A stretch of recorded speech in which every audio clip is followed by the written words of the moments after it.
here in the names, wherever you observe, please, wherever you observe this all, they have normal activity. Wherever there is A, yes, please mute yourself.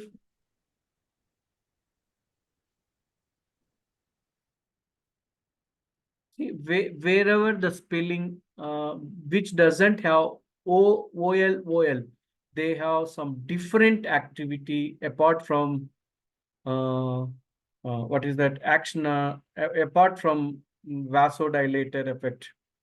So this is the secret here. This sotalol is you see here carvedilol, labetalol. They labetalol, they have different activity from normal drugs. Here, this sotalol is anti-arrhythmic drugs. Carvedilol, you can see it. Apart from beta, it is also acting at alpha. Labetalol, same. So this drug, because of this, we in the textbook also it is written. So the drugs which have not have OL, they have other activities also. See, remaining all drugs are normal activities. These are having other activities. So antiarrhythmic, then carvedilol is also what we told, vasodilation effect is there. Labetalol is also acting at alpha receptor and beta receptor. Yes, please, Dennis.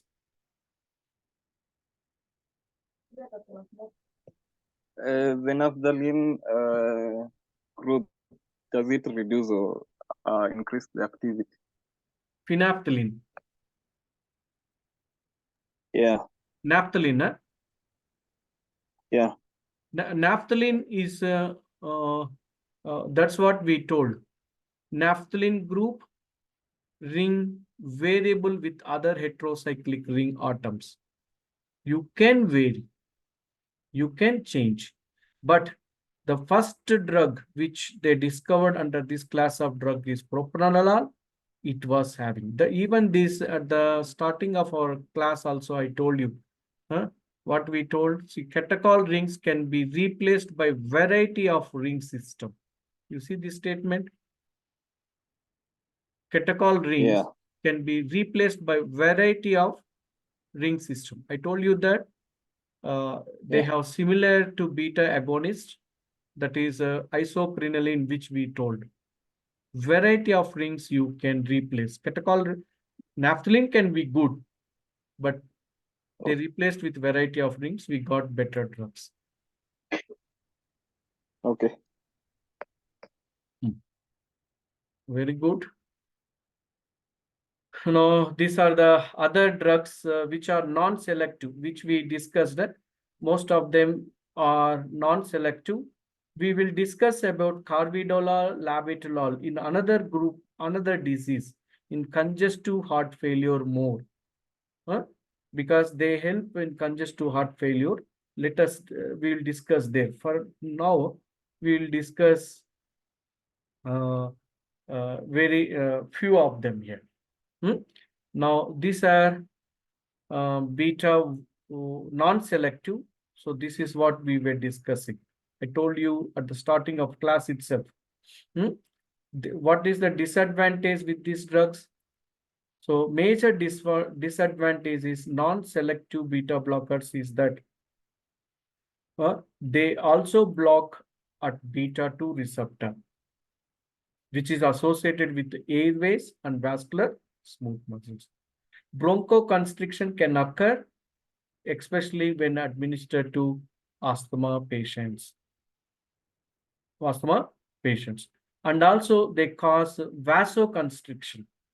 All these drugs, whatever we say, we have seen non-selective drugs, they also cause vasoconstrictions. So most of these people, whoever use these drugs, they feel coldness in the extremities. we discussed in Raynaud's disease, frostbite and all those things in last class. So when you take these non-selective drugs, there is also vasoconstriction in the peripheral blood vessels and causes decreased blood supply, and we feel extremities coldness. So you get Raynaud's disease. So these drugs are not given during Raynaud's disease. So to overcome these two disadvantages, that is bronchoconstriction and peripheral constriction of blood vessels. So your fingers, your foot, toes, those all those for the leg, they become colder. They become colder. So to overcome this disadvantage, selective beta blockers have been developed. This agent can block beta 1 receptor preferentially. However, this selectivity only relative. You see, that's what I was telling in the first class. This selectivity is also relative. In higher dose, at higher dose, what happened? Selective antagonist will block even at beta 2 receptors. At high dose, you should remember there's whenever we are discussing, we are telling it is a pharmacological dose. But in higher dose, if you give by mistake, some two doses by mistake patient have taken, then you get side effects. You get side effect, the bronchoconstriction, everything will be presented. So this isn't. Now let us see how did they get this. How did they get this? So the first drug here is propranolol.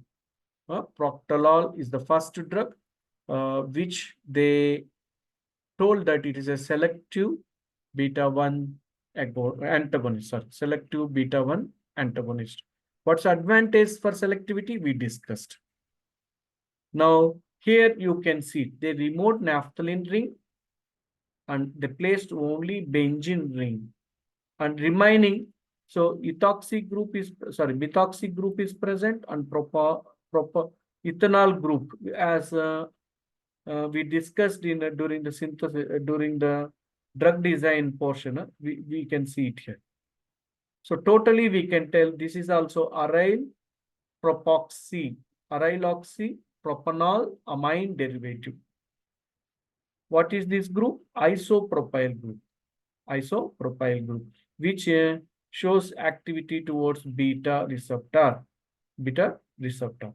Now here what they done is that, important thing is that they have placed an amide group at the para position.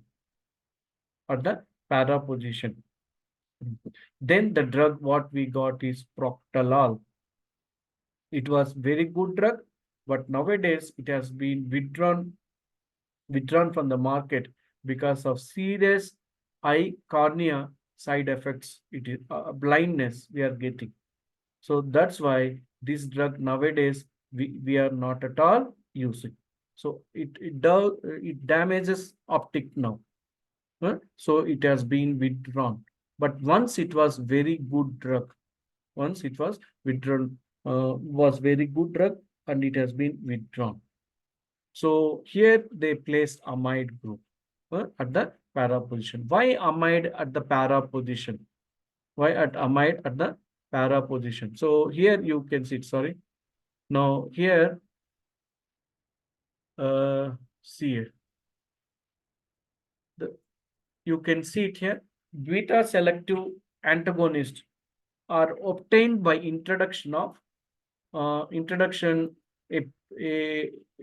substrate at para substrate at para position. Now when it is at para position, you see this is our drug. This is our drug. This is the receptor. Now when the drug is at para position, it can bind. It can produce action. It can bind to the receptor. It can produce the bind to the receptor. Now, if you change this substrate to meta position and para position, there is no interaction here. So what happens? This interaction is very important to show antagonistic activity. We know that antagonist will bind to the receptor and does not produce any conformational changes, or secondary messengers are not produced. Here, if this is empty, so another drug can come and bind. So what happens is that there should be a functional group here at the para position, which can have hydrogen bonding, This is the advantage. So this amide, they tried uh, with at ortho position, at meta position. Those drugs haven't shown any activity. Only they shown drugs which have substitute at para position. So this is one important thing. The first drug in beta selective is propranolol. Propranolol, why it has been withdrawn? Because of serious adverse effect related to eye. Eye. This is the drug. Let us see some of the important points here. So you can see it. Removal of naphthalene to benzene produce beta activity. Amide group is important for selectivity. Now you can see it. Amide group must be para for selectivity. Selectivity. Why? Because it can form an hydrogen bonding at the para position, which I shown you in the diagram in the last slide. Now, so presence of an amide group at meta position, no activity because of lack of interaction with the receptor. More polar, if the drugs are more polar, less CNS side effects. Propranolol is a very important drug. We will discuss during the action. Those whoever have public speech problem, if they have apprehension and all those, we can give this propranolol. It reduce that, because it can cross, propranolol can cause blood-brain barrier and produce depression-like activity. Now, the first cardioselective beta blocker used in the treatment of angina and hypertension is this propranolol, but withdrawn because of serious side effects in some patients. It was very severe effect. So after getting approval in phase 4, it has been withdrawn. One of the example of this phase 4 withdrawal is propranolol. So this we have seen. So here, these are the rings where para position will help to bind the receptor. Now, so you can see it next.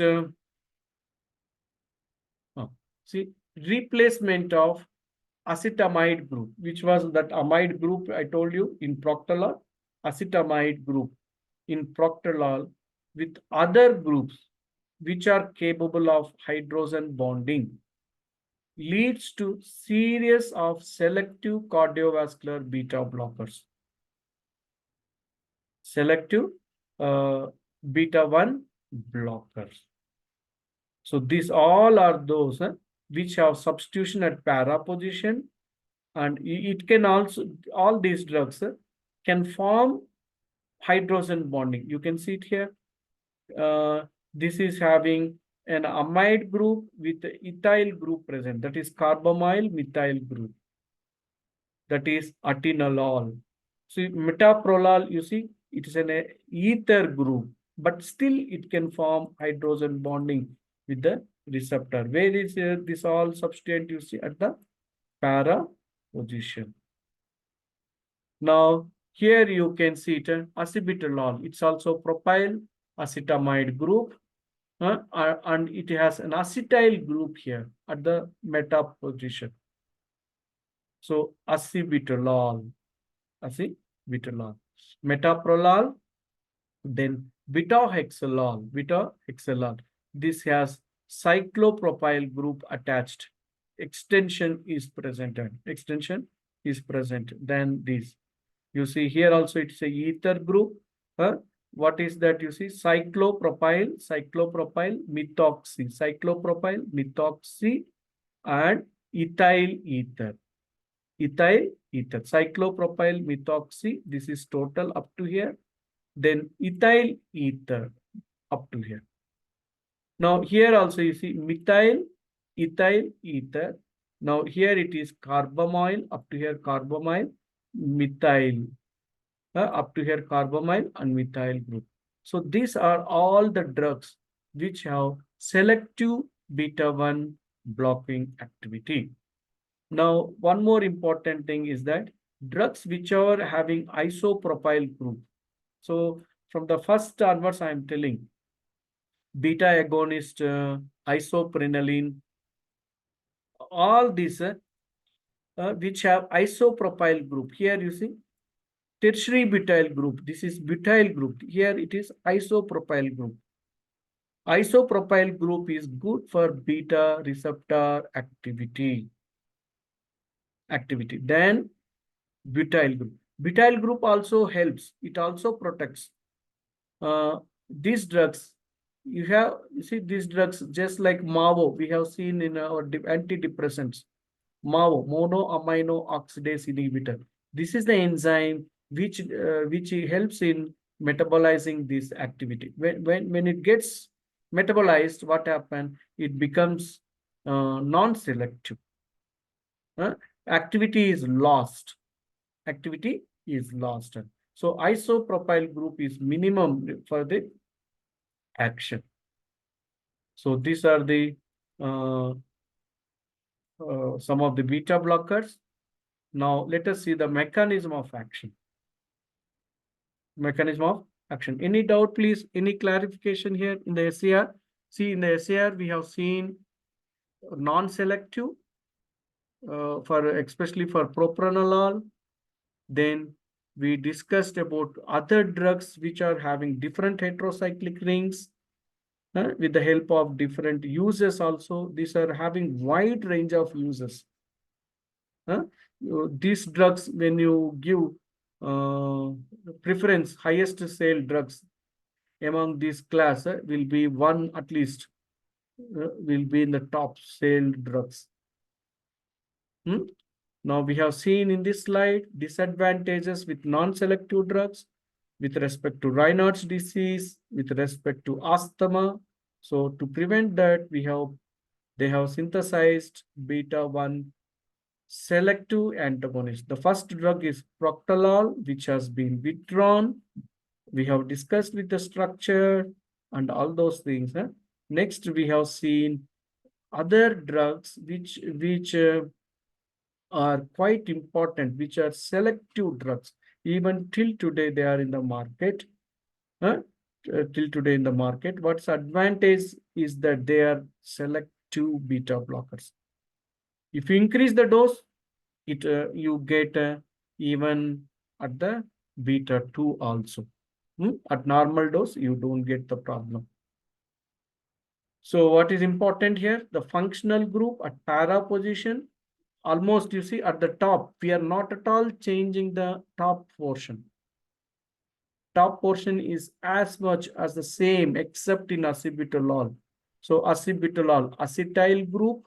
So let me here tell you, this is acetyl group and this is butyl group. Acebutolol.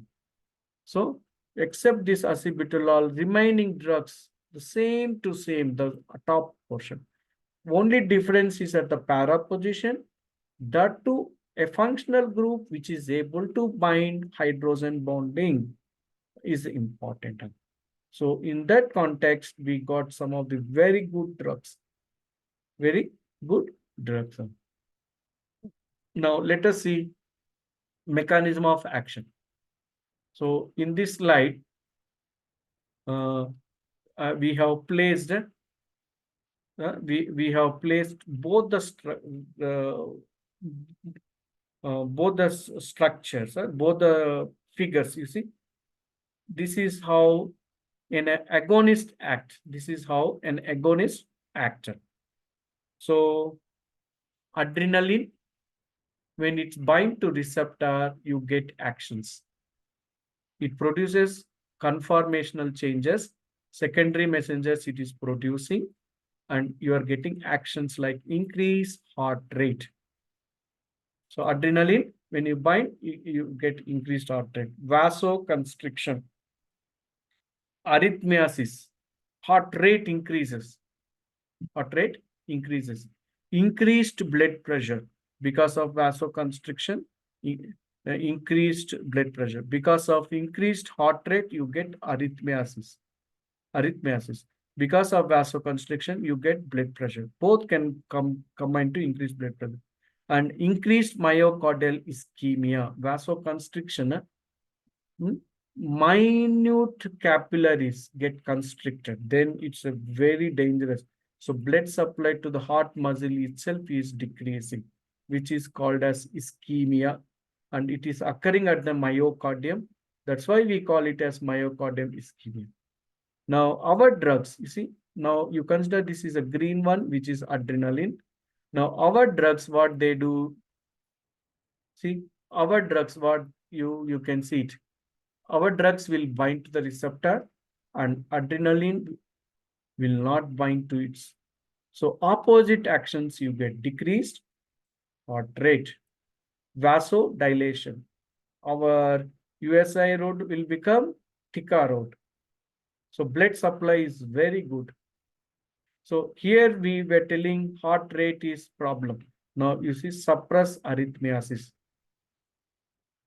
Now decrease blood pressure and prevent myocardial ischemia. Now, indirectly, you are getting some of the uses also here.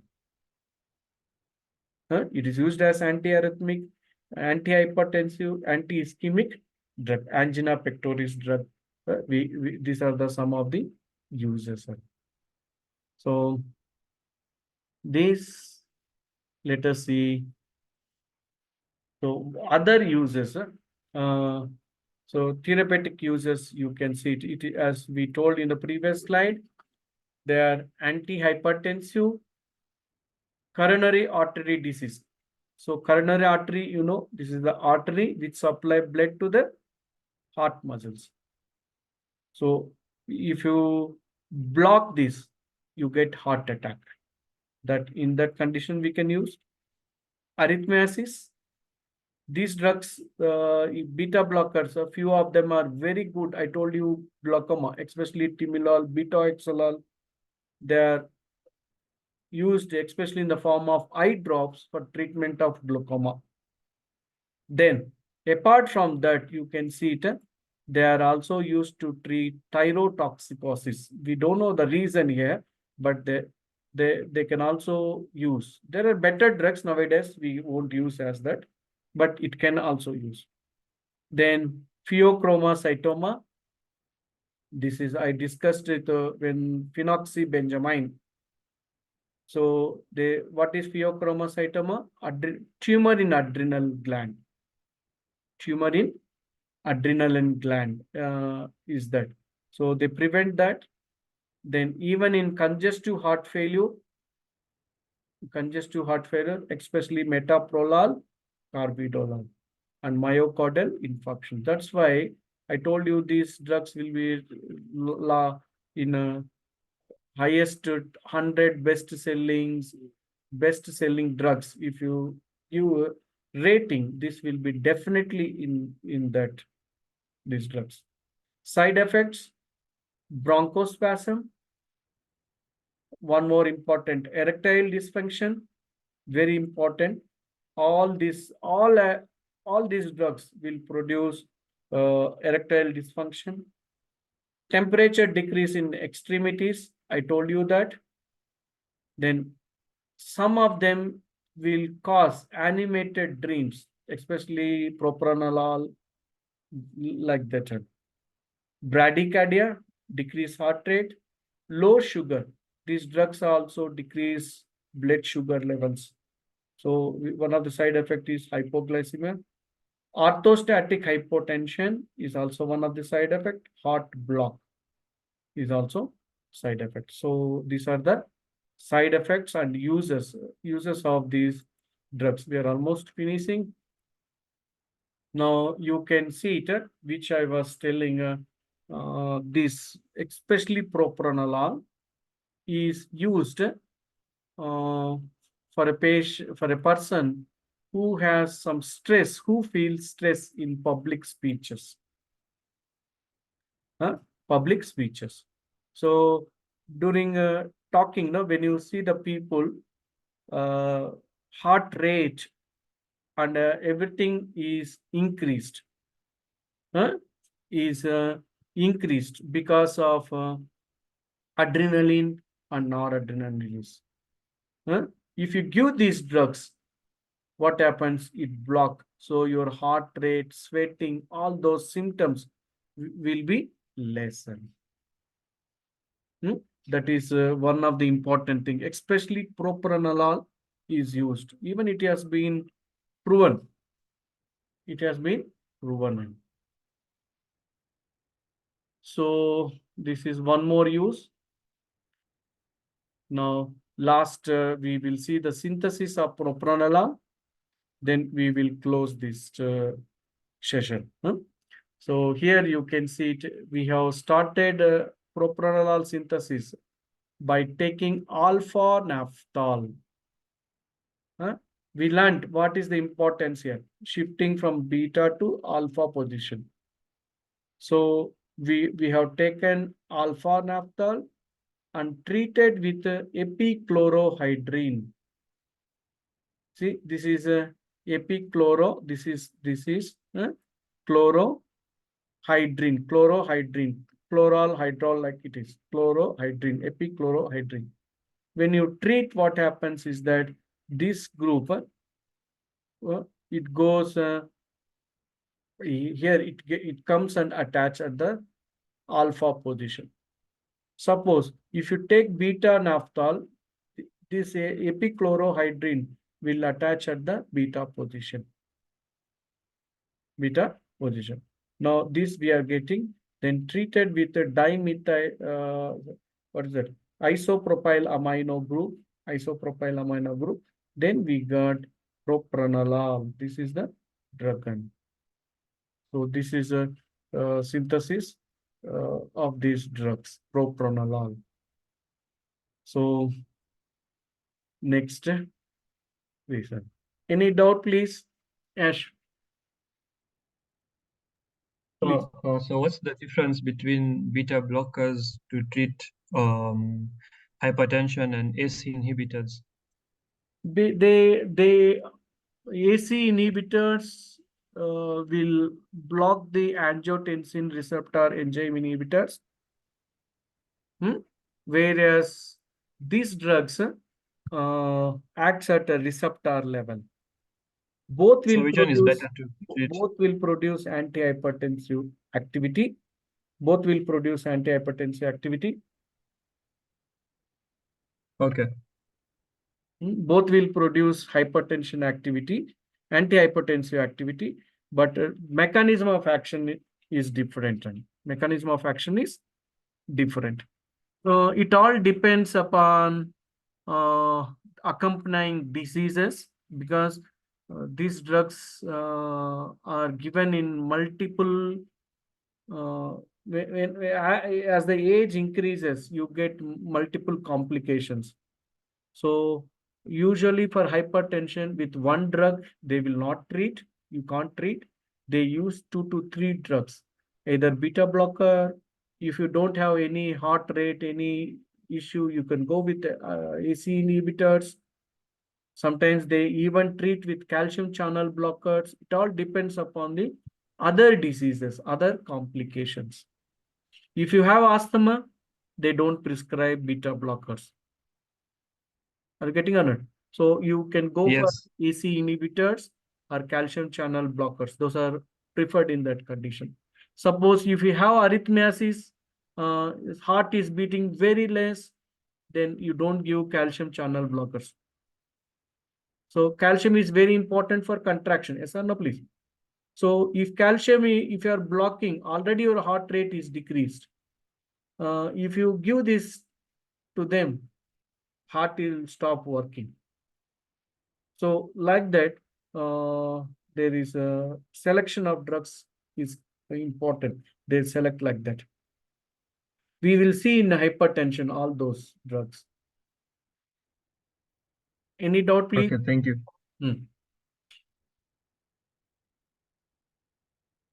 Yes. So my question is about the conversion of the agonist to antagonist. Is it a possible mechanism that can happen in the body, or is it something excuse me, that is like modified in the lab? We modify in the lab.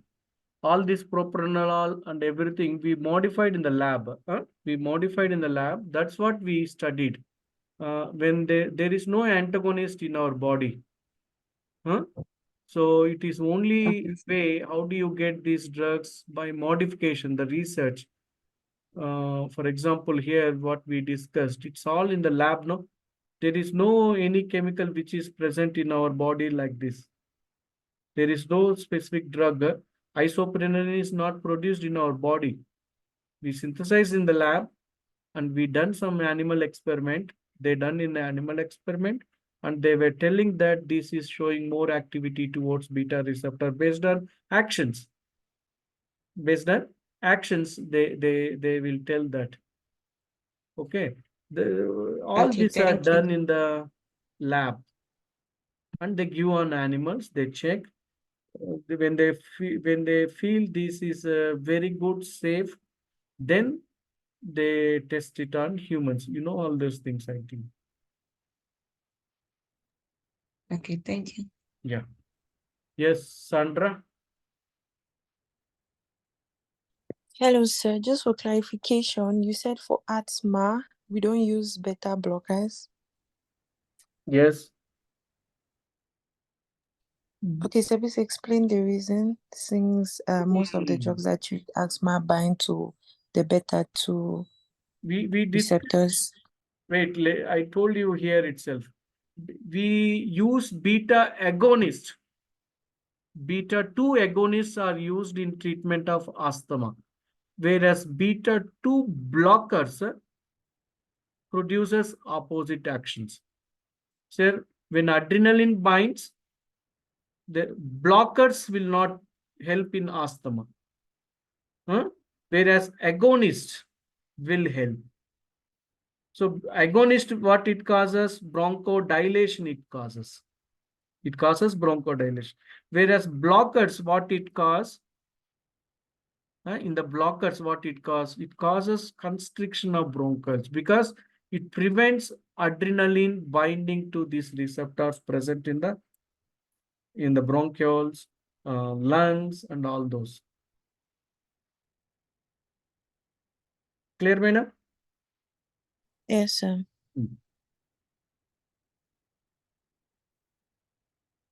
Any doubt, please?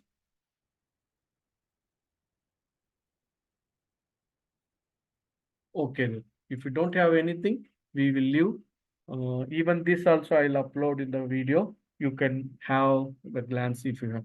I have already uploaded beta adrenergic drugs agonist in the video. I have communicated even through via email. Please go and learn. You can subscribe to my channel. That is one request. Thank you. Bye-bye. Any doubt, please? Sandra, still? Okay. Bye-bye. Sign for attendance.